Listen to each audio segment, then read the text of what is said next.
So our mini RFP, we have 3 grants that are available during this round for a total of $150,000 at $50,000 each to be allocated in 2024. And it is focused on providing funding to youth-focused organizations who are addressing poverty, racism, and trauma as the root cause of institutional inequity in Washtenaw County.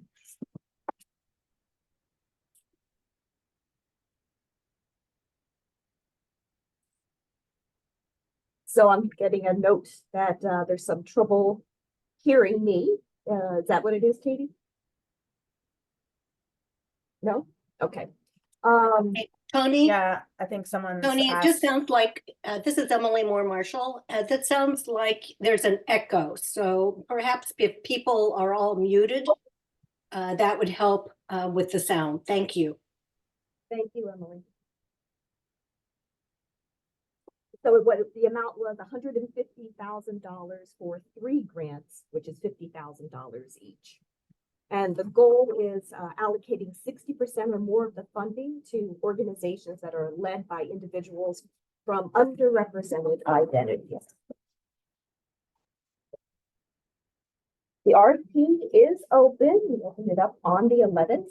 Submissions are due Friday, May 3rd at 9 a.m. And I want to again stress that it's 9 a.m. A lot of people think when they hear the deadline date that that's till midnight of that day. This is actually at 9 a.m. So please be cognizant of that. You can submit your application once you have completed it by saving the file as a PDF titled Youth Services Mini Grant, as you can see.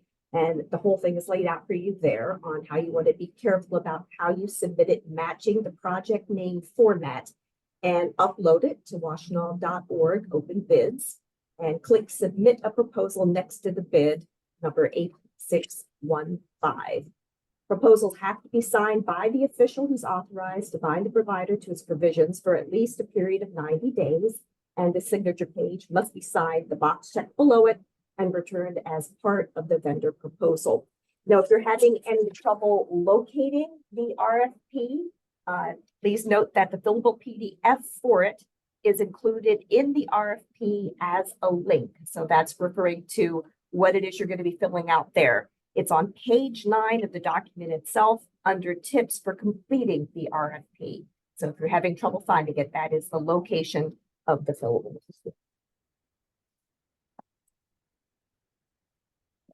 So you have to include a number of documents with your submission and make sure that you attach them. And it's a proof of your 501(c) status or other tax exempt status if you have it. If you're not a 501(c)(3) or similar tax exempt entity, please provide information in the form of an attachment that explains if you're using a fiscal agent, who that fiscal agent is, or if you require assistance in finding one. In addition to those fiduciary documents, you're going to have such as the documents outlining the fiscal sponsorship if the applicant is not a 501(c)(3). We'll need your 2023 or your most recent IRS Federal Form 990 exempt organizational return. And if you have it, and I know not every organization does, an independent audit and acknowledgement letter, and the organizational chart or other attachment that explains how your nonprofit is structured and the leadership model for it.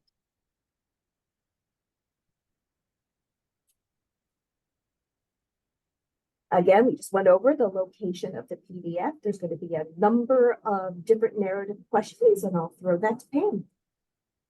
Awesome, thanks so much. So some of the examples of narrative questions within the RFP, it'll ask you for descriptions of services and programs that will be supported with this funding, including a step-by-step description of what the program participants will experience. Another one might be describe the staffing structure and key responsibilities and what they'll be doing to provide the service. Perhaps, well, not perhaps, there will be, describe the benefits of the program that you're requesting funding for. If you're requesting funding for a new program, please describe what you anticipate the impact would be. Who is your target audience? How are you prioritizing people with higher needs and historically marginalized identities? The goal for the mini grant program is to address one or more of the root causes of institutional inequity in Washington County, which are trauma, poverty, and systemic racism. So please describe how this funding will be used to directly address the root causes. And then refer to the language on root cause analysis in the background section for guidance, please. And then you will be asked how you already address and what programs or how you have operationalized in addressing the root causes of institutional inequity. But wait, there's more. Describe the qualities that make your agency stand out and how your agency connects these strengths to provide quality service delivery. Qualities can include expertise, assets, community connections, guiding values, and anything else that you cultivate as a strength. Yes, we will definitely have a copy of this presentation available after the meeting, no worries. Next question is describing the areas of growth your agency is focusing on, including what steps you're taking to make progress. And then one more is, has your agency been funded previously by Washtenaw Coordinated Funders, City of Ann Arbor, Washtenaw County, or Washtenaw Urban County for programs and services? If so, please describe the previously funded program. The next section of that application is the RFP questions and agency information to complete. Most of you have already done this, but we're always available and happy to help you in case you need any additional information or guidance on it. And then the next page includes total agency revenue and mini grant funding, the total amount of funding you are requesting. And just to reiterate what Tony said at the beginning, there are three $50,000 grants available for a total of $150,000 for youth services in this round of funding. To complete it, there is, you'll visit washtenaw.org, make sure you type in 2431 open bids and scroll down to RFP 8615. Click the documents link, click on supporting documents, and then there'll be a fillable PDF for you. Tony, can I turn it back over to you? You absolutely can. So very excited. Again, you see the information here in regards to completing the submission requirements. And you can, of course, have that done again, a reminder, by 9 a.m. on Friday, May 3rd or sooner. So wanting to jump to the review process and the rubric. As many of you know, and I'm seeing somebody saying that they can't hear me. Is anybody else having problems with audio? No? Okay. So the review process is going to be conducted by the Washtenaw County Youth Commissioners. So since this is about youth and for youth, we wanted to make sure that youth voice was heard throughout the process. And hearing that a lot of people are having problems with my audio. So perhaps, oh, now I'm hearing from Katie, that's fine. Okay.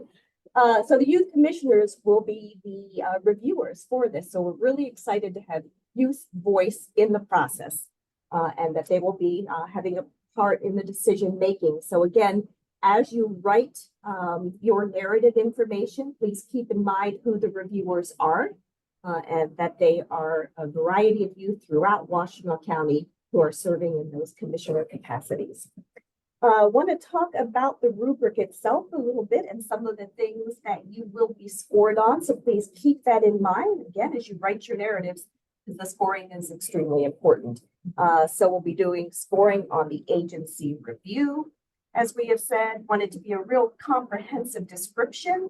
The more comprehensive it is, and understanding that people who are reviewing it may not know anything about your organization. So don't assume that they know anything about it, and be sure to tell what you feel is important as if it's the first time the reviewers have ever heard of your nonprofit. When you go about the services and the program description, wanting to really be very clear in your articulation as to what it is you hope to deliver, both in the services and programs from this funding. Moving on to the next. The program management aspect of it, again, emphasizing why we need this essential programming, how it's going to make a positive impact in the individuals that you serve, not just on your organization, how it's going to impact individuals. Looking at the program participants, who is going to be receiving the benefits of this, who's going to be served. And that's going to be really clear and important to stress how you're going to make a difference in the root causes of institutional inequity. Looking at the cause analysis and how you hope to address those root causes through this grant, and how it's not just essentially providing Band-Aids, but how you're looking at in your organization and addressing root causes. Moving on to the next rubric. Agency-wide, so separate from the program itself and how the program that is going to be funded is going to make an impact, what your agency does as a whole, as an organization, and where you are in regards to your commitment to inequities that exist in Washtenaw County, how your agency hopes to address them, and how internally even your agency addresses them. Looking at the strengths of your organization, what is it that you really want to be able to focus on and share about your agency's strengths is also important. Moving on to the next slide. Areas of growth. Talking about some of the things that you could be doing that will address gaps in your agency's service provision. Some things that you could do for improvement, things that you could do to expand or to deepen service to community. And then sharing about the proposed budget, that'll be important as well. Being able to explain if you receive the funding, how that funding would be used to make an impact in the community and the programs. On to the next. Some of the dates to keep in mind, of course, the fact that the RFP is open, you can jump in at any time and check out the information. As far as submitting questions to us that aren't asked today, if they come up while you're actually working on the grant, the last day that we can actually answer any questions before we're not allowed to answer questions is Wednesday, April 26th. Again, the proposals are due Friday, May 3rd at 9 a.m. Our county commissioners, the youth commissioners, will be reviewing the applications in May and potentially in early June. And then we will have finalized recommendations going to the Board of Commissioners in late June, and in July, hoping to have the contracts be official. And again, this is a proposed timeline. Sometimes things come up that call for a little bit of adjustment to the schedule, but we are hoping that this will be, as far as the contract start date and being able to go in front of the Board of Commissioners with their recommendations, we're hoping that those timelines will be in effect. But the hard, fast ones, of course, are the deadlines for the proposals themselves. Did want to make you aware. And if you have any questions that we can answer right now, we're happy to do that. If they're purchasing and procedural questions, you will want to address that to the email that you see on the sheet, and then also technical questions to Katie.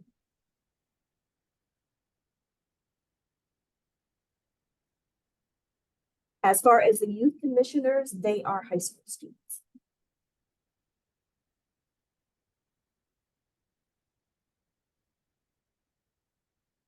The grant period is July 1st until the end of the year that you have to be able to expend those funds. Can I ask a question out loud? Yeah, go right ahead. Okay. I was just curious about, I noticed on that last slide that the Ann Arbor City Council was listed on there. I was just curious how they're part of the decision-making process. So both organizations oftentimes help to fund different grants that we do. And this one is from the county commissioners. This one I don't believe has any Ann Arbor City Council funding. And I believe this $150,000 is just a grant from the county commissioners themselves. But the new Human Service Partnership grants, as an example, that is also through some funding through city council. So they also have to approve the resolution because some of the money in NHSP comes through Ann Arbor City Council. Thank you. Hi, I also have a question just regarding the new Human Services mini grant. And just wondering about, so that application, if I'm remembering correctly, also had a very similar application with the root cause analysis. And so I'm just wondering about like that timeline. I think that like City Council and the commissioners are reviewing those materials now, but I'm wondering like if we will find out if we've been made a finalist for that before we apply for this. We were hoping to be able to be on the Board of Commissioners agenda for the meeting on the 17th of this month, but our resolution got pushed. So we won't actually be presenting that for a vote until the first meeting for the Board of Commissioners in May, unfortunately. So that's what I mean, that sometimes things get outside of our control, that we have a plan to be doing it on a certain date, and then sometimes our resolutions get pushed to a later date. Oh, totally. I understand the timeline. I guess I'm timeline's shifting. I'm just wondering, will our organizations be notified if we're being recommended for the funding so that we know, if we should apply for a similar program or a different program? Not allowed to get out in front of the county commissioners or in front of city council until the resolutions have been passed by both governmental entities. It's not official, so we can't get out ahead of the resolutions passing and let the potential grantees know if they're on the recommendation list.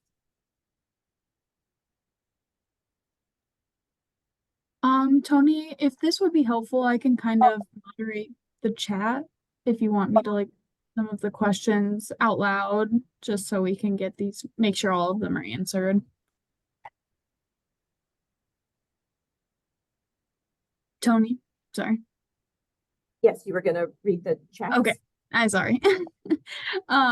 So one of the questions was, is there a limit or preference on how the size of the organization that can apply? No, unlike the mini grant process that came with the new Human Service Partnership mini grants, this is not limited to $1 million and under organizations. This one is open to organizations serving youth of any size. And then are the youth commissioners high school students, or does the group include middle school? They are. Is there a current list of youth commissioners? Yes, I don't have it at the moment, but yes, the youth commissioner list, I believe, is posted. Since they serve in official capacity as Washington County Youth Commissioners. Okay, I can try to find that link for you, Anthony. And then one of the questions was, how long is the grant period? Katie answered that, July 1st to June 30th, 2025. Are indirect costs allowed in the proposal budget? Are you referring to administration costs? Emily? Sorry, I couldn't find my unmute button. Yes, I'm talking about indirect costs, administrative overhead. We generally allow up to 15% as the maximum in regards to administrative costs. Okay, thank you. So would staff salaries be considered administrative costs? If it is direct service employees who are actually carrying out the program itself and are actually serving the youth as their position in direct contact with the youth, that we have separate from administrative overhead.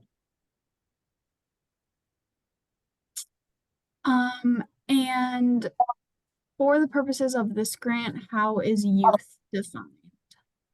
For the purposes of this grant, youth is defined as infant to college age. Okay. I'm getting that there's 2 fillable PDFs on the mini grant and someone is finding it confusing. Do we know anything about that? I do not. Katie, do you? Should only be one PDF. Checking the link right now. So, I would recommend using the most recent one that was uploaded today. By purchasing. And we will ask purchasing to take the older version down if that's the issue. Mhm. Sorry for the confusion. Educate Youth applied for grant 8586. They're asking if they're eligible for this grant. Is 85, That's the New Human Services Partnership, mini grant, and yes, the answer is yes, you can apply to both. Okay, and then we can go to people who have their hand raised. Mariana, you can go first. I have a quick question about the wage ordinance and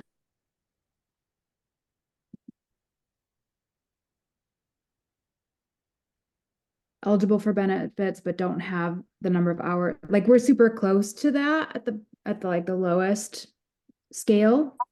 But I'm just wondering if you can speak to the specifics. Mariana, you cut out when you were talking, so at least on my computer, so I didn't hear the full question.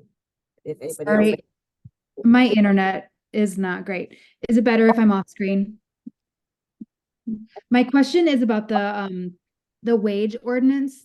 We're super close for like our seasonal part-time workers. And not everybody is eligible for benefits. So is there some place that I could read like more specificity to see like what we would need to do? I don't know the answer to that question. Katie's been here longer than I have. I'm 5 months at OCED. Katie, do you know the answer to that? If you're referring to the wage ordinance in the, like the contract template that was shared, is that what you're Yeah. referring to? Yeah. I think if you just explain that in your proposal, we can address that at a later date. Okay, thanks.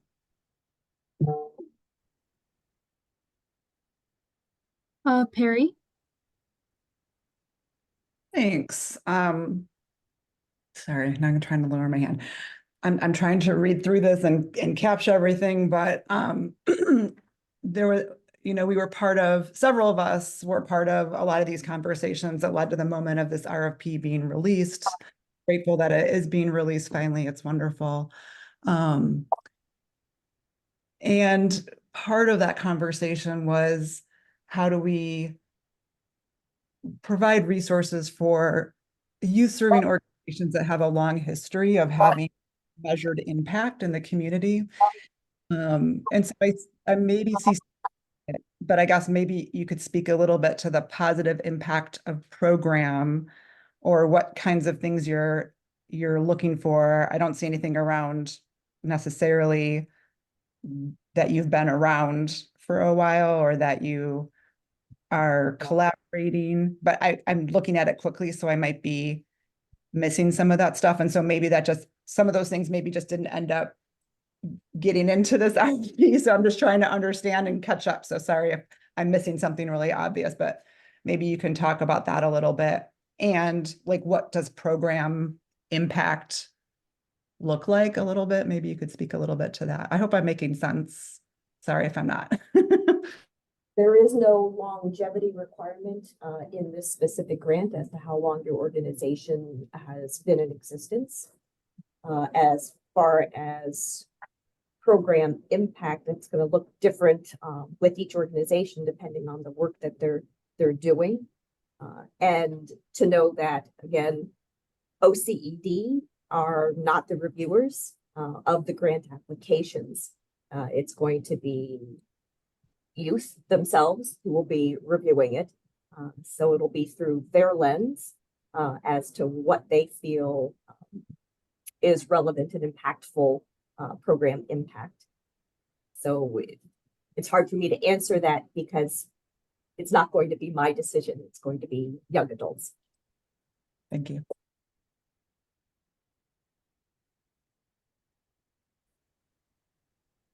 Tim?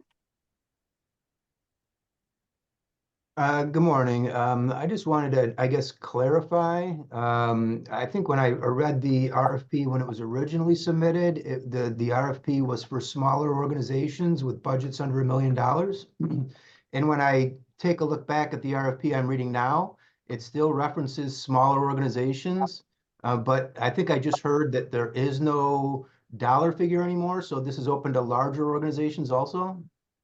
That is correct. The first RFP that was submitted in error. The new human service partnership template was being used as and updated for this grant, and that one had a $1 million and under requirement. This one did not, and so it was not totally removed that information when this was uploaded online. And so that caused the confusion. But there is no monetary size limit on the organizations that apply. Okay, thank you. Deborah, go ahead. Clarifying question. So on page 20 of the form, it says overhead costs should not exceed 5%. So I just want to be really clear. And then you mentioned administrative costs should not exceed 15%. So which is the IDC? Is it the 5% or the 15%? On some of our grants, it is 15. If this one states 5 for administrative overhead, then this would be 5. So I So apologize. it's not 15, it's 5%. Included one that was for 15%.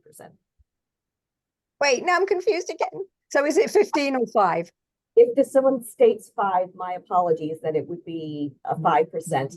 I'm saying that I just finished one that had a 15% overhead administrative cost, and so my apologies. That's okay. So it's 15. That's all I really just wanted to make sure, because just have to know that we don't go over that. Thank you. Yes, so it would be, if it states 5, then it's 5. Oh, it's okay. So it's 5. Okay. All right. Fine. Thank you. 5, then it's 5%. My apologies. That's okay. Needed one that was 15%, which is probably what I was saying. I see. Got it. Thank you. Okay, and then we have a few more questions in the chat. One of them is, if our organization has applied for the new human services grant, is there a recommendation about if we should apply with the same project proposal or a different project proposal for this mini grant?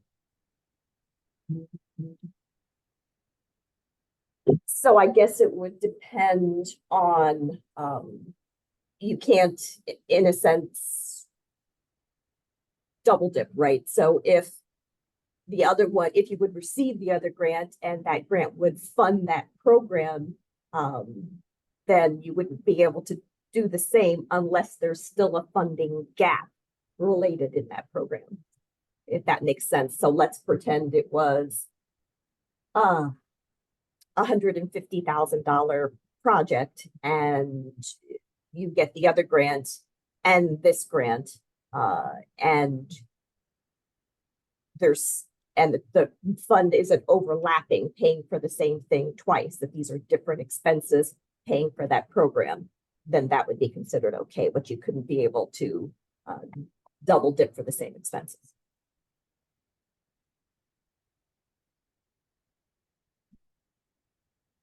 Okay. So I have another question, just piggybacking off of that one. So let's say you have a project and the project term ends, and then, well, actually they're just two different projects. So like they're two different projects, but they do the same, they perform the same function. Is it because they perform the same function that you can only be funded for one? It's as an example that we wouldn't be able to pay for the exact same expense twice. It could be the same potentially project if it is not fully funded. So as an example, if some person's salary, so your ozone house. Okay, so if it's ozone house and you are working on building that second floor shelter for folks to be able to sleep, we could pay for the project up to a certain dollar figure, but the same exact expense couldn't be submitted twice. If the expense isn't totally fully funded, two different grants could fund different portions of the same project.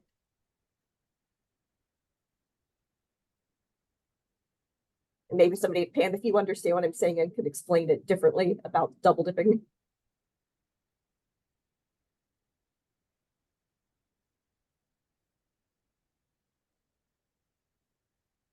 I understood it, but if anybody, any of the nonprofit partners have additional questions, we're happy to try to tackle them.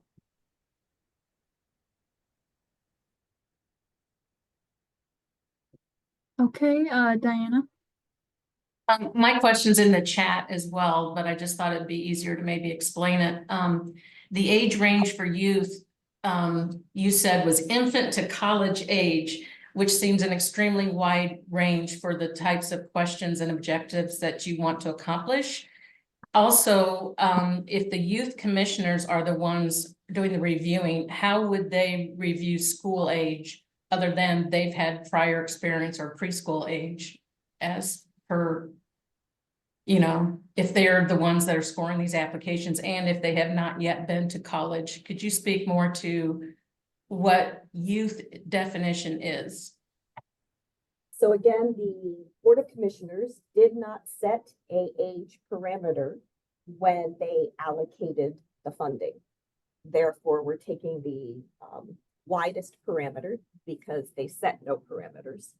And so it is open to some youth serving organizations, our preschool type organizations. Some youth serving organizations are related to college age youth, some are middle school, some are high school, the whole gamut in some organizations. And so we didn't put any parameters on it because we weren't given specificity from the funding group. The youth commissioners themselves may not have been to college yet, but some of them aspire to go to college. And some of them have friends and family who are older than they are and have shared their life experiences with them. So oftentimes we have reviewers who have not had lived experience in a certain funding organization who they recommend and fund. They don't necessarily have to have had the exact lived experience of the nonprofit organization's program participants for them to decide to fund them. So we've seen that through a variety of different rounds of reviews. And just to add to what Tony's saying, the youth commissioners will also have a training on how to not have bias when reviewing. So they don't necessarily have to have received services to be able to make decisions. That helps at all. And the nonprofit organization that works with the youth commissioners is not submitting because of the conflict of interest.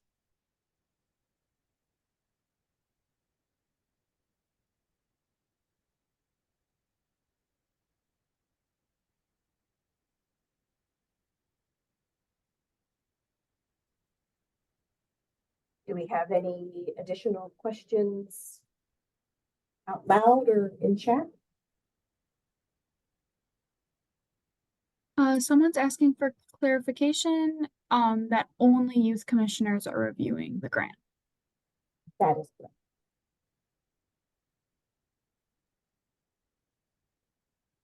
I have a question about technical, the application, the PDF, the fillable PDF itself. So I understand that questions can't be answered after the 26th with regards to the content.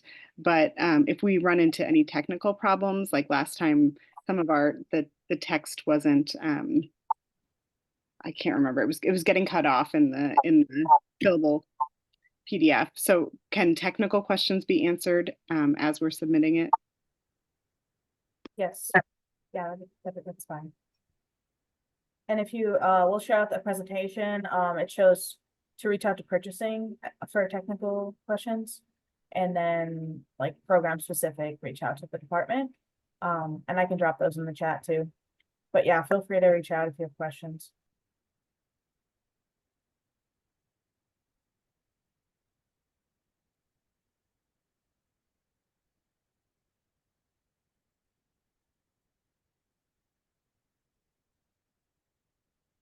Any additional questions?